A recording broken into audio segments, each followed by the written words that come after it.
یہ سن کر حضرت ہاجرہ نے اطمینان کا سانس لیا اور بولی کہ جب اللہ تعالیٰ کا حکم ہے تو وہ ہم دونوں کی ضرور حفاظت فرمائیں گے۔ حضرت ہاجرہ رضی اللہ تعالیٰ عنہ کھجور کھاتی اور مشک سے پانی پیتی۔ کچھ دنوں کے بعد کھجور اور پانی ختم ہو گئے۔ آپ بہت پریشان ہوئی، یہاں تک کہ پیاس کی شدت سے آپ کی چھاتی کا دودھ بھی سوکھ گیا۔ اب حضرت اسماعیل علیہ السلام کی جان کے لالے پڑ گئے۔ حضرت اسماعیل علیہ السلام اس وقت بہت ہی ننھے اور دودھ پیتے بچے تھے۔ بھوک اور پیاس کے مارے تڑپ تڑپ کر ایڑیاں رگڑنے لگے۔ حضرت ہاجرہ رضی اللہ تعالیٰ عنہا یہ حال دیکھ کر بے چین ہو گئی اور اپنے ننھے بیٹے کو وہیں چھوڑا اور خود ادھر ادھر دوڑ کر پانی ڈھونڈنے لگی۔ قریب ہی صفا اور مروہ نام کی دو پہاڑیاں تھیں۔ آپ دوڑ کر کبھی صفا پہاڑی پر چڑھتی، کبھی مروہ پر جاتی اور دور دور تک نظریں دوڑا کر پانی کی کھوج کرتی۔ اس طرح آپ نے ان دونوں پہاڑیوں کا 7 مرتبہ چکر لگایا، مگر پانی کا کہیں پتہ نہ چل سکا۔ آخری بار آپ ادھر مروہ کی پہاڑی پر چڑھ کر پانی کی تلاش کر رہی تھی تو فرشتے حضرت جبریل علیہ السلام اللہ تعالیٰ کے حکم سے حضرت اسماعیل علیہ السلام کے پاس آئے اور زمین میں ایک ٹھوکر لگائے، جس سے زمین پھٹ گئی اور پانی کا چشمہ اول پڑا۔ اب حضرت ہاجرہ مایوس ہو کر واپس آئی تو حضرت اسماعیل علیہ السلام کے پاس ایک ابلتا ہوا پانی کا چشمہ دیکھ کر بہت خوش ہوئی۔ پھر آپ نے سوچا کہیں ایسا نہ ہو کہ پانی ادھر ادھر بہہ کر ختم نہ ہو جائے، اس لیے آپ اس چشمہ کے کنارے دھول ڈالتی جاتی اور اپنی سریانی بھاشا میں کہتی جاتی زمزم، جس کا معنی یہ ہے کہ تھم تھم، یعنی رک رک، ٹھہر جا ٹھہر جا۔ بعد میں اس مبارک چشمے کا نام جمجم ہی پڑ گیا۔ پھر حضرت ہاجرہ نے جمجم کا پانی خود پیا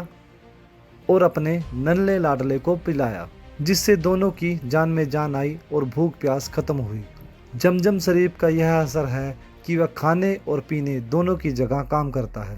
مکہ سے واپس جانے کے بعد حضرت ابراہیم علیہ السلام کا یہ دستور تھا کہ آپ حضرت ہاجرہ اور حضرت اسماعیل علیہ السلام کی دیکھ بھال کے لیے ہر مہینہ مکہ میں آیا کرتے تھے۔ صبح کو آیا کرتے تھے اور مکہ میں آ کر ان دونوں سے ملاقات کرتے تھے اور حال چال پوچھتے، پھر اسی دن دوپہر کے وقت واپس لوٹ جاتے۔ جمجم کا چشمہ ظاہر ہونے کے بعد بنی جرم کا ایک خاندان ڈھونڈتے ڈھونڈتے وہاں آ پہنچا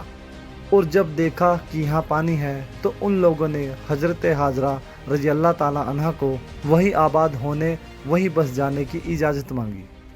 آپ نے اجازت دے دی تو وہ لوگ بھی وہیں آباد ہو گئے۔ اب مکہ کی وہ زمین سنسان نہ رہ گئی، بلکہ خاندانی جرم کے پاس جانے کی وجہ سے ہر طرف چہل پہل نظر آنے لگی۔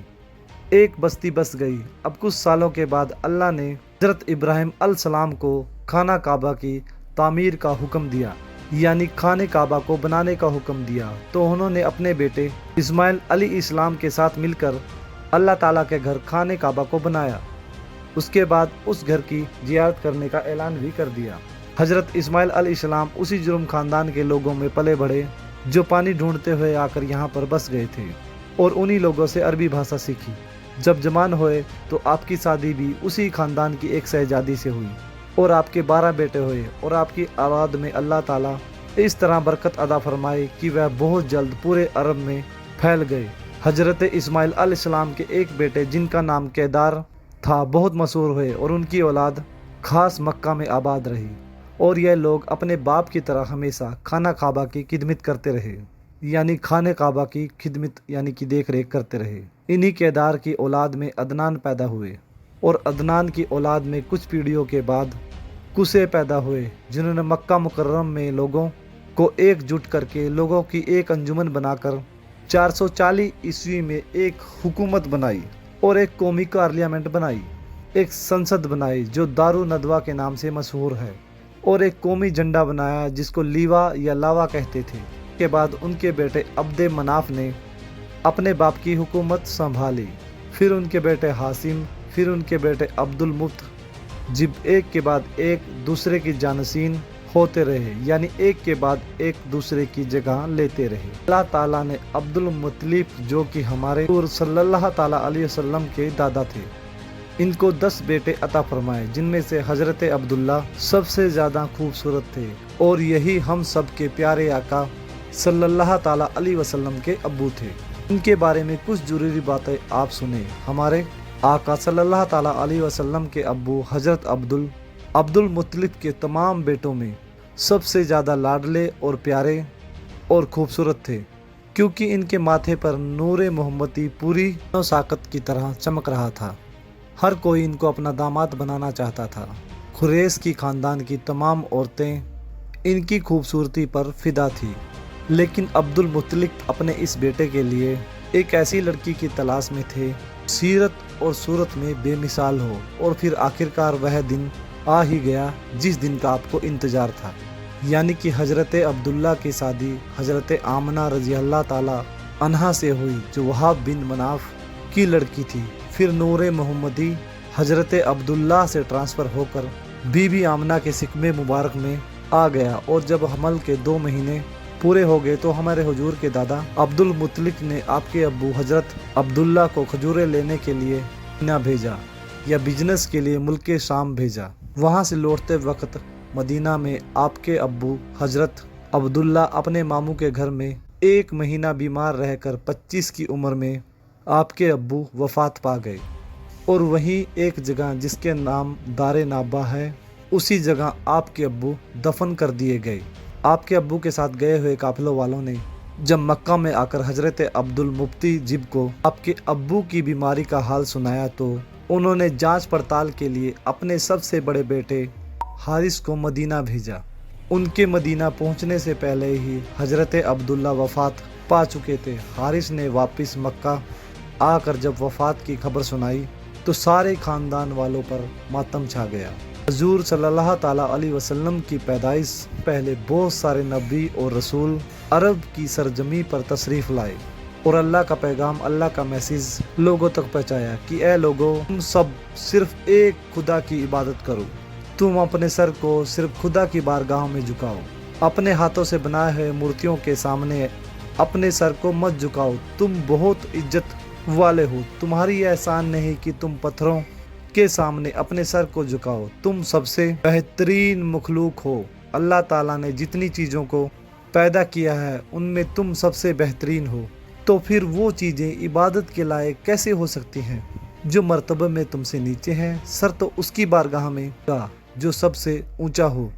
اور اگر ہم نے اپنا سر اس کے آگے جھکا دیا جو مرتبے میں ہم سے نیچے ہے، تو ہم نے اپنے آپ کو جلیل کر دیا، رسوا کر دیا۔ یہ ہر نبی نے سب لوگوں کو بتایا، لیکن بہت جلد لوگ ان نبیوں اور رسولوں کے پیغام کو بھول گئے۔ 6 ستویں عیسوی کے آخر میں دنیا کے حالات اس طرح بگڑ گئے، لوگ اپنے خدا سے اس طرح دور ہو گئے، لوگ نبیوں اور رسولوں کی سکھائی ہوئی باتوں سے اتنے دور ہو گئے کہ دنیا کے کسی حصے میں کوئی ایسی قوم نہیں تھی جو اللہ تعالیٰ کا نام لیوا ہو، اور اگر کسی قوم میں کوئی آدمی ایسا ہوتا جو اللہ تعالیٰ کا نام لیوا ہوتا تو ان پر جہالت کے اتنے بڑے بڑے پردے پڑے ہوئے تھے کہ ان کی جو اصلی صورت تھی وہ نظر نہیں آتی تھی۔ حضرت عیسیٰ علیہ السلام سے لے کر ہمارے نبی صلی اللہ تعالیٰ علیہ وسلم تک 571 سال کا ایک لمبا زمانہ ہے، اور یہ دنیا کا سب سے اندھیرا زمانہ کہلاتا ہے۔ یہ وہ زمانہ ہے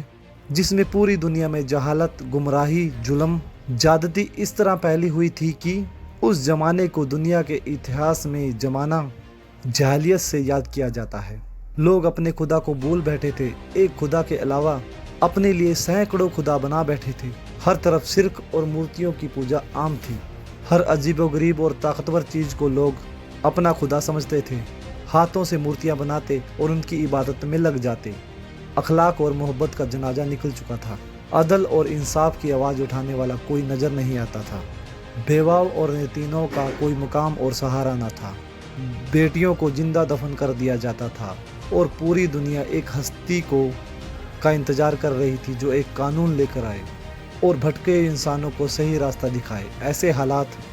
میں اللہ تعالیٰ نے حضور نبی رحمت صلی اللہ تعالیٰ علیہ وسلم پوری دنیا کے لیے اور قیامت تک آنے والے تمام انسانوں، جنوں، فرشتوں، حیوانوں سب کے لیے نبی رسول رحمت اللہ علمانی بنا کر اس کائنات کے اندر اس دھرتی پر بھیجا۔ جس طرح سورج نکلنے سے پہلے ستارے چھپ جاتے ہیں، صبح کی سفیدی ظاہر ہو جاتی ہے، سورج کی لالی سورج کے نکلنے کا اشارہ دینے لگتی ہے، اس طرح جب حضور صلی اللہ تعالیٰ علیہ وسلم کی پیدائش کا زمانہ قریب آ گیا تو پوری کائنات میں، پورے یونیورس میں بہت سے ایسے عجیب واقعات ظاہر ہوئے جو دنیاوی سسٹم سے ہٹ کر تھے۔ ظاہر ہونے والے وہ واقعات پوری کائنات کو، پورے یونیورس کو جھنجھوڑ کر یہ خوشخبری دینے لگے کہ اب حضور صلی اللہ تعالیٰ وسلم کی پیدائش ہونے والی ہے۔ چنانچہ ابرا کے لشکر کی بربادی اور اچانک رحمتوں کی بارش سے سرزمین عرب کا ہرا بھرا ہو جانا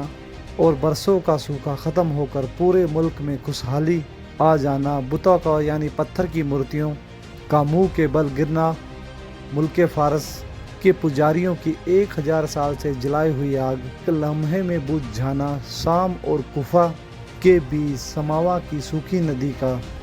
اچانک پانی سے بھر جانا، حضور صلی اللہ تعالیٰ علیہ وسلم کی امی کے بدن سے ایک ایسے نور کا نکلنا جس سے بصرہ کے محل روشن ہو گئے۔ یہ سب واقعات حضور صلی اللہ تعالیٰ علیہ وسلم کی پیدائش سے پہلے ہی ظاہر ہو کر پوری کائنات کو، پورے یونیورس کو یہ خوشخبری دینے لگے کہ مبارک ہو وہ شخص پردے سے باہر آنے والا ہے، گدائی کو زمانہ جس کے درد پر آنے والا ہے۔ محدث ابو نعیم نے اپنی کتاب دلال النبوہ میں حضرت عبداللہ بن عباس رضی اللہ تعالیٰ عنہ کی روایت سے یہ حدیث بیان کی ہے کہ جس رات حضور صلی اللہ تعالیٰ علیہ وسلم کی نبوت کا نور حضرت عبداللہ رضی اللہ تعالیٰ عنہ سے حضرت آمنہ رضی اللہ تعالیٰ عنہ سے وطن مقدس میں پہنچا تو پوری دنیا کے تمام جانوروں، خاص کر کے قریش کے جانوروں کو اللہ تعالیٰ نے بولنے کی طاقت عطا فرمائی، اور انہوں نے صاف ستھری زبان میں اعلان کیا کہ آج اللہ تعالیٰ وہ مقدم رسول ماں کے سکم میں جلوہ گور ہو گیا جس کے سر پر پوری دنیا کی امامت کا تاج ہے اور جو پوری دنیا کو روشن کرنے والا چراغ ہے۔ پورب کے جانوروں نے پشچمی کے جانوروں کو خوشخبری دی، اسی طرح سمندروں اور دریاؤں کے جانوروں نے ایک دوسرے کو یہ خوشخبری سنائی کہ حضور پاک صلی اللہ تعالیٰ علیہ وسلم کی پیدائشی کا وقت قریب آ گیا ہے۔ خطیب بغدادی نے اپنی سند کے ساتھ یہ حدیث روایت کی ہے کہ حضور پاک صلی اللہ تعالیٰ علیہ وسلم کی امی حضرت بی بی آمنہ رضی اللہ تعالیٰ عنہ نے فرمایا کہ جب حضور اقدس صلی اللہ تعالیٰ علیہ وسلم پیدا ہوئے تو میں نے دیکھا کہ ایک بہت بڑا بادل کا ٹکڑا ہے جس میں روشنی کے ساتھ گھوڑوں کے ہنہنانے اور پرندوں کے اڑنے کی آواز تھی اور کچھ انسانوں کے بولنے کی آواز بھی سنائی دی، اور پھر ایک دم حضور صلی اللہ تعالیٰ علیہ وسلم میرے سامنے سے غائب ہو گئے، اور میں نے سنا کہ ایک اعلان کرنے والا اعلان کر رہا ہے کہ محمد صلی اللہ تعالیٰ علیہ وسلم کو پورب سے پشچم تک سیر کراؤ، یعنی گھماؤ، اور ان کو سمندروں کی بھی سیر کراؤ تاکہ پوری کائنات کو، پورے یونیورس کو ان کا نام، ان کا حلیہ، ان کی تعریف پتہ چل جائے، اور ان کو تمام جاندار مخلوق یعنی جنوں سے، فرشتے اور چریتوں پرندوں کے سامنے پیش کرو اور تمام پیغمبروں کی خوبیاں ان کے اندر ڈال دو۔ اس کے بعد وہ بادل چھٹ گیا۔ پھر میں نے دیکھا کہ آپ ریشم کے ہرے کپڑے میں لپٹے ہوئے ہیں اور اس کپڑے سے پانی ٹپک رہا ہے، اور کوئی اعلان کرنے والا اعلان کر رہا ہے کہ واہ واہ کیا خوب، محمد صلی اللہ تعالیٰ علیہ وسلم کو تمام دنیا پر قبضہ دے دیا گیا، اور پوری دنیا کی، پوری کائنات کی کوئی چیز باقی نہ رہی جو ان کے قبضے میں نہ دیا گیا ہو۔ اب میں نے چہرہ انور کو دیکھا تو 14ویں کے چاند کی طرح چمک رہا تھا اور بدن سے پاکیزہ مسک کی خوشبو آ رہی تھی۔ پھر 3 شخص نظر آئے، ایک کے ہاتھ میں چاندی کا لوٹا، دوسرے کے ہاتھ میں ہرے رنگ کے ایک قیمتی پتھر کا پلیٹ، تیسرے کے ہاتھ میں ایک چمکدار انگوٹھی تھی۔ انگوٹھی کو 7 مرتبہ دھو کر اس نے حضور صلی اللہ تعالیٰ علیہ وسلم کے دونوں کندھوں کے بیچ نبوت کی مہر لگا دی۔ پھر حضور صلی اللہ تعالیٰ علیہ وسلم کو ریشمی کپڑے میں لپیٹ کر اٹھایا اور مجھے دے دیا۔ حضور پاک صلی اللہ تعالیٰ علیہ وسلم کی پیدائش کی تاریخ میں علماء کے بیچ اطلاق ہے، مگر صحیح اور مشہور تاریخ یہی ہے کہ آپ کی پیدائش ابرہہ اور ابابیل کے واقعہ سے 55 دن کے بعد 12 ربیع الاول مطابق 20 اپریل سن 571 عیسوی